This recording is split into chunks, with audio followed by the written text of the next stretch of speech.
Assalamualaikum warahmatullahi wabarakatuh. Baiklah, hari ini saya dan sahabat saya akan membentangkan tentang tugasan 2 persembahan BMMB 1104 Kesusasteraan dan Kebudayaan Melayu. Ahli kumpulan saya terdiri daripada 2 orang, iaitu yang pertama Shima Sofia binti Abdul Razak dan saya Tengku Nursalihah binti Tengku Azhar. Antara isi kandungan yang terdapat dalam kritikan sastra ialah pengenalan. Ciri-ciri kritikan iaitu ada 6 ciri-ciri kritikan dan seterusnya sinopsis dan rumusan. Baiklah, kita lihat dahulu pada pengenalan. Menurut Kamus Dewan edisi keempat, kritikan bermaksud analisis, penilaian dan ulasan terhadap sesuatu karya sastra. Istilah sastra pula berasal daripada bahasa Sanskrit yang bermaksud kitab suci. Kritikan sastra merupakan satu usaha mempertimbangkan dan menilai karya sastra secara jujur dan sistematik. Memetik pendapat Ungku Maimunah Muhammad Tahir, kritikan sastra didefinisikan sebagai segala tulisan mengenai sastra yang memberi kesan kepada perkembangan kesusasteraan termasuklah kepada pembacaan dan penerbitan. Kritikan sastra merupakan apresiasi terhadap hasil genre kreatif yang lain seperti puisi, novel, cerpen dan drama. Kritikan terhadap sesuatu karya kesusasteraan dilakukan secara internal iaitu menganalisis teks dengan meneliti hal strukturnya, diksi, makna cerita dan kemungkinan ketaksaan atau ambiguiti. Sementara itu, kritikan secara eksternal ni pula menekankan konteks atau dominasi kepada faktor di luar teks. Justru itu, kritikan dihubung-kaitkan dengan pengarangnya dari segi pendidikan, ideologi, budaya dan pengaruh persekitaran. Antara ciri-ciri kritikan ialah yang pertama, kritikan sanjungan. Kritikan sanjungan adalah pujian terhadap karya sastra dan pengarangnya yang menonjolkan pemikiran mendalam dan gaya penulisan menarik. Pengarang seperti Keris Melayu dan Anak Negeri menekankan kebijaksanaan dan kepahlawanan watak dalam karya-karya seperti Sejarah Melayu dan Hikayat Abdullah sambil mengagumi keindahan bahasa yang digunakan. Kritikan ini juga menyoroti kecerdasan pemikiran pengarang seperti Abdullah Munsyi yang dianggap pelopor kesusasteraan Melayu moden. Dan yang kedua, kritikan teguran, iaitu kritikan yang memberi nasihat secara jujur dan ikhlas. Amiduddin Baki merupakan tokoh penting dalam kritikan teguran apabila mengulas novel Korban Kesucian oleh Chris Mas dan menegur plot yang tidak konsisten dan gaya bahasa yang terlalu dipengaruhi oleh bahasa Inggeris. Kritikan beliau menunjukkan sikap intelektual dan tidak dipengaruhi emosi. Berbeza dengan kritikan yang bersifat ekstrim. Kritikan ini dianggap sesuai dengan konsep kritikan kesusasteraan dan memberi landasan yang kukuh kepada sejagat kritikan tanah air. Dan yang seterusnya, kritikan saranan iaitu anjuran untuk memperbaiki kekurangan atau memperkuatkan unsur-unsur yang membina suatu karya sastra. Ia memberi alternatif atau cadangan teknikal untuk meningkatkan kualiti karya tersebut. Kritikan ini disampaikan secara objektif dan profesional. Contohnya, kritikan Aminuddin Baki terhadap novel Korban Kesucian oleh Chris memberi saranan positif terhadap gaya bahasa, plot, teknik dan watak dalam karya tersebut. Banyak pengkritik tempatan seperti Ramli Isin, Abdullah Hussein, Kala Dewata dan Hashim Awang yang juga menghasilkan kritikan saranan serupa sejak tahun 1960-an. Seterusnya, kritikan pendekatan.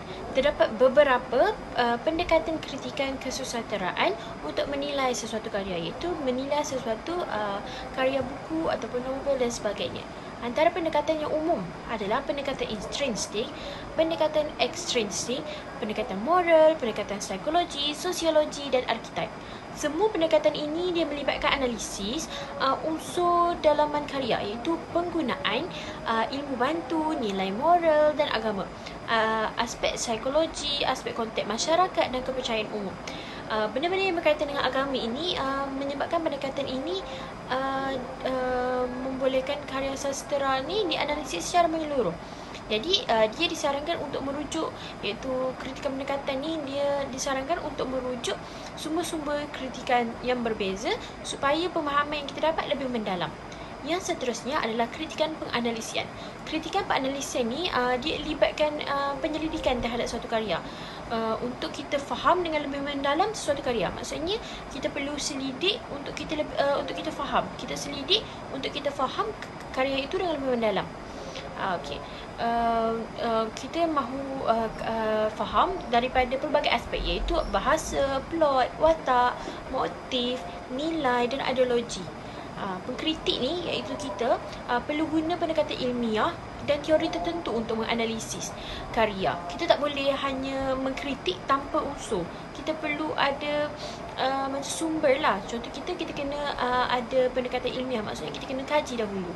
Dengan secara teliti, kritikan ini memerlukan kecekapan dalam bidang yang dikaji, penguasaan teori yang digunakan serta pengetahuan yang relevan supaya dapat capai matlamat analisis yang dikehendaki. Sebab apa kita nak capai maklumat? Kita nak kaji betul-betul novel ataupun cerpen yang kita hendak kritik itulah. Maksudnya yang kita nak kaji dengan lebih mendalam. Yang ketiga adalah kritikan penilaian, iaitu kritikan penilaian ini dia melibatkan pemberian nilai terhadap sesuatu teks sastera berdasarkan mutunya. Maksudnya kita nilai sesuatu sastera tu berdasarkan tahap mutu dia. Maksudnya kehebatan, kegahan sesuatu karya tu. Macam maksudnya karya tu sama ada bagus atau tidak. Pengkritik perlulah adil, bijaksana dan memberikan hujah yang relevan sebelum memberi penilaian. Kita perlu adil. Tak bolehlah kalau macam karya tu dibuat oleh keluarga kita, jadi kita kritik, kita nilai dia secara tinggi. Tak boleh. Kita kena adil dan bijaksana ketika menilai.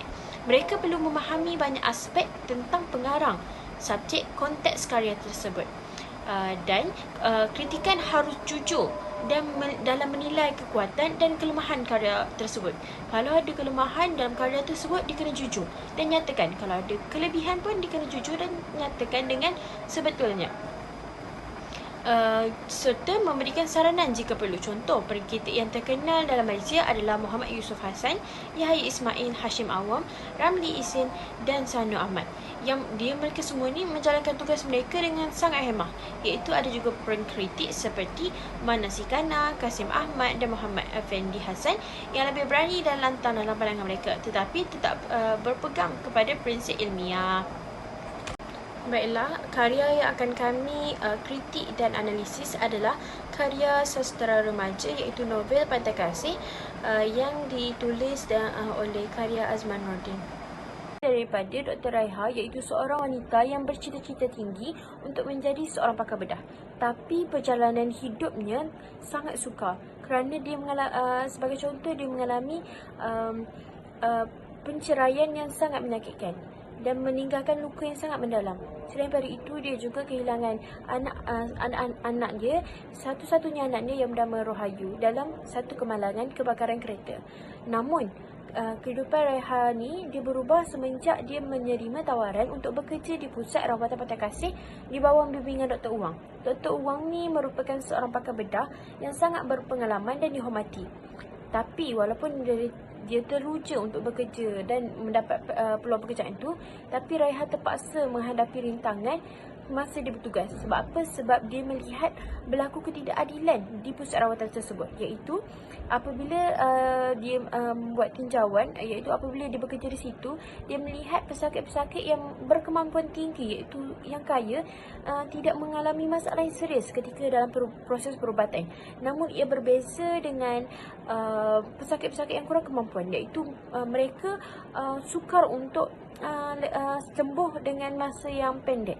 Mereka tidak selain daripada itu, kos rawatan mereka juga tinggi yang menyebabkan mereka terpaksa bekerja dan bertungkus lumus untuk mendapatkan duit untuk membayar kos rawatan di situ.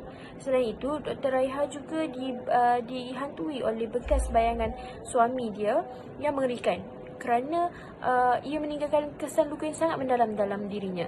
Tapi Raiha ni seorang perempuan yang sangat teguh kerana cita-citanya untuk menjadi seorang pakar bedah telah memacu semangat dia untuk terus maju. Dia sedar bahawa dalam dunia perubatan ni profesionalisme sangat penting dan dia bertekad untuk memberikan yang terbaik untuk pesakitnya tanpa mengira latar belakang dan status sosial mereka. Hubungan antara Dr. Raiha dan Wang ni adalah mentor-mentee. Dia juga ada mengalami pengalaman perkembangan yang sangat baik. Tapi Dr. Raiha ni awal-awal dia sangat mengagumi Dr. Wang. Namun setelah dia bekerja dengan Dr. Wang dan dia melihat keadaan di pusat rawatan pantai kasih, semuanya telah berubah. Dia menyedari bahawa apa yang dia fikirkan selama ini tidak seperti yang apa yang dia fikir tidak seperti yang sebenarnya. Dan dalam perjalanan ini Raiha banyak belajar tentang kehidupan, iaitu pasal cinta dan pengorbanan. Dia belajar bahawa kejayaan tidak akan datang dengan mudah, tapi perlu datang dengan ketabahan dan tekad yang kuat untuk dia mengatasi segala cabaran yang mendatang padanya. Novel Pantai Kasih ini bukan hanya tentang dunia perubatan, tapi ia juga mengisahkan tentang keberanian, pengorbanan dan kekuatan semangat manusia untuk menghadapi segala dugaan yang datang dalam hidup dia. Yang pertama, saya akan mengulaskan kritikan Sun Yungai berdasarkan novel, iaitu plot cerita yang sangat menarik bermula dari permulaan, perkembangan, konflik, klimaks dan penyelesaian. Setiap plot cerita disampaikan dengan lancar dan menarik, dan ini menjadikannya sebuah karya yang menghibur serta menyampaikan nilai-nilai yang murni. Azmah Nordin mempunyai kemampuan untuk mengembangkan watak-watak dalam novel dengan cemerlang. Ini membolehkan pembaca merasai hubungan dengan watak-watak tersebut dan terlibat secara mendalam dalam cerita. Setiap hubungan antara bab-bab cerita tersebut mempunyai kesinambungan tersendiri dan membolehkan pembaca memahami serta merangkumi jalan cerita dengan lancar. Selain itu, saya akan mengulaskan juga kritikan teguran berdasarkan novel. Yang pertama, plot cerita yang perlahan dan agak lambat. Hal ini disebabkan oleh adanya faktor-faktor yang mempengaruhi seperti gaya bahasa yang digunakan dalam cerita tersebut. Sebagai contoh, dalam novel ini terdapat istilah saintifik seperti X-ray, klinikal dan hemodialisis yang digunakan. Yang kedua, watak sampingan yang kompleks, iaitu penulis terlalu banyak memasukkan watak sampingan yang boleh mengganggu jalan cerita serta proses pemahaman pembaca terhadap peristiwa yang berlaku dalam novel tersebut. Yang ketiga, mengelakkan stereotype yang negatif. Dalam novel ini terdapat beberapa watak yang berkemungkinan besar akan menunjukkan sikap negatif yang boleh mempengaruhi pembaca yang tidak tepat terhadap sesuatu kumpulan.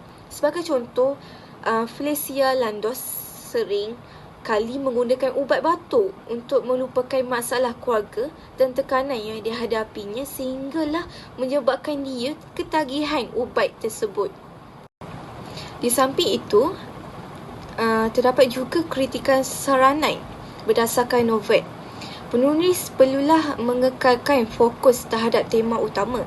Dengan ini, pesanan moral yang ingin disampaikan dalam cerita tersebut lebih terbentuk dan menjadikan cerita lebih bermakna. Sebagai contoh, tema utama karya ini adalah tentang ketabahan seorang wanita, iaitu Dr. Raiha yang menghadapi pelbagai dugaan dalam hidup. Dan yang kedua, memberi fokus cerita pada watak-watak utama dan akan membentuk satu ikatan emosional yang lebih kuat dengan pembaca. Hal ini dikatakan demikian kerana penulis dapat mengembangkan lagi watak-watak utama dengan wujudnya proses interaksi antara satu sama lain dan mempunyai konflik dalam cerita tersebut. Dan seterusnya, peringkat-peringkat dalam jalan cerita perlu konsisten serta sempurna dan tidak berliku-liku agar pembaca mudah untuk memahami cerita dan dapat menarik perhatian pembaca. Salah satu caranya ialah menilai setiap lakonan dan mempertimbangkan caranya untuk mendorong keseluruhan jalan cerita. Seterusnya adalah kritikan pendekatan, iaitu pengendalian tema. Walaupun novel ini menyampaikan pesan moral yang kuat, tapi penulis boleh melirik tema-tema yang lebih mendalam dan kompleks serta identiti, kebebasan atau hak asasi manusia. Ini dapat meningkatkan mutu karya dan memperkaya pengalaman pembaca. Sebagai contoh, tema utama novel ini melibatkan keberanian seorang wanita dalam menghadapi pelbagai cabaran dan halangan dalam hidupnya. Setiap perkembangan plot haruslah selaras dengan tema yang diutarakan dan untuk memastikan keseimbangan dalam plot cerita. Yang seterusnya adalah kritikan penilaian. Terdapat dua kritikan yang dapat saya keluarkan, iaitu yang pertama adalah kritikan negatif dan yang kedua adalah kritikan positif. Kritikan yang negatif yang dapat saya keluarkan adalah yang pertama, kurang konflik dalam karakter. Iaitu terdapat beberapa watak dalam novel yang kelihatan hamba dan kurang diperkembangkan. Ia menjadikan cerita itu kurang menarik. Sebagai contoh, watak Felicia Landosi. Watak Felicia Landosi ini hanya memegang peranan sebagai individu yang bersubahat dalam peristiwa kematian anak Dr. Raiha sahaja. Manakala dari sudut penilaian dari sudut positif pula, pengembangan plot yang menarik, iaitu dalam konteks ni plot Pantai Kasih yang diatur secara berurutan ni. Sebagai contoh, pada awalnya pembaca diperkenalkan dengan watak Raiha yang mengalami konflik selepas dia terima hasil sinar X milik pesakit dia, iaitu milik Unung Sirun. Raiha ni terlibat dalam konflik batin akibat kematian anak tunggalnya. Lepas tu melalui plot permulaan ini, konflik berkaitan kematian anak Dr. Raiha disambungkan ke peringkat seterusnya, di mana wujudnya watak-watak yang turut terlibat atau watak-watak yang bersubahat dengan peristiwa tersebut. Sebagai contoh, watak Felicia Landosi. Seterusnya adalah kritikan penganalisian, iaitu yang pertama adalah gaya bahasa. Novel ni cenderung kepada penggunaan bahasa yang lebih ringkas dan tidak rumit bagi pembaca. Penggunaan gaya bahasa ini sangat sesuai dan dapat memudahkan pembaca untuk faham cerita sekaligus menambah keindahan dalam penulisan. Walau bagaimanapun, terdapat satu babak yang mengandungi kosakata yang kurang sopan, iaitu seperti pada babak yang menceritakan hubungan intim antara Dr. Raiha dan Dr. Sadis. Yang kedua adalah penjelasan. Penjelasan yang terperinci mengenai latar dan suasana dapat ditemui dalam novel ini. Sebagai contoh, dalam babak yang melibatkan Dr. Raiha dan ayahnya, terdapat penerangan yang jelas. Pada ketika itu, ayahnya menentang keinginan Dr. Raiha untuk menjadi pakar bedah. Ayahnya berpendapat bahawa profesion pakar bedah ini hanya sesuai untuk lelaki yang memiliki daya kekuatan fizikal dan mental yang lebih mencukupi. Jadi kat sini penulis menerangkan dengan jelas kenapa ayah dia tidak memberi kebenaran kepada Raiha untuk tidak menjadi seorang doktor. Penulis turut menjelaskan dengan lebih lanjut tentang sebab-sebab tersebut. Kesimpulannya, walaupun novel Pantai Kasih mendapat beberapa kritikan, namun novel ini masih memiliki nilai-nilai yang disukai oleh pembaca. Plotnya pun masih mungkin agak biasa dan bosan bagi setengah orang, namun cerita ini menarik bagi pembaca yang bijak untuk menghargai tema-tema yang disajikan, seperti tema yang ada dalam novel itu, iaitu cinta, persahabatan atau perjuangan. Karakter-karakternya pun walaupun ada yang anggap kurang berkembang, namun ia sedikit sebanyak dapat memberi inspirasi kepada pembaca dengan perjalanan dan pertumbuhan mereka sepanjang cerita. Selain itu, meskipun gaya penulisan novel ini mungkin dianggap kurang hidup oleh beberapa pihak, namun penggunaan bahasa yang sederhana dan mudah difahami ini dapat membuatnya dijangkau oleh berbagai lapisan pembaca. Novel ini juga mungkin memiliki potensi untuk menyampaikan pesanan moral atau nilai-nilai yang penting kepada pembaca, seperti kesetiaan, pengorbanan dan pentingnya memaafkan. Dengan demikian, walaupun menerima kritikan, novel Pantai Kasih masih memiliki daya tarik dan relevansi bagi pembaca yang dapat menemukan kedalaman dan keindahan dalam ceritanya, serta pembaca dapat mengambil inspirasi daripada pesan-pesan yang disampaikan dalam novel Pantai Kasih. Sekian, terima kasih.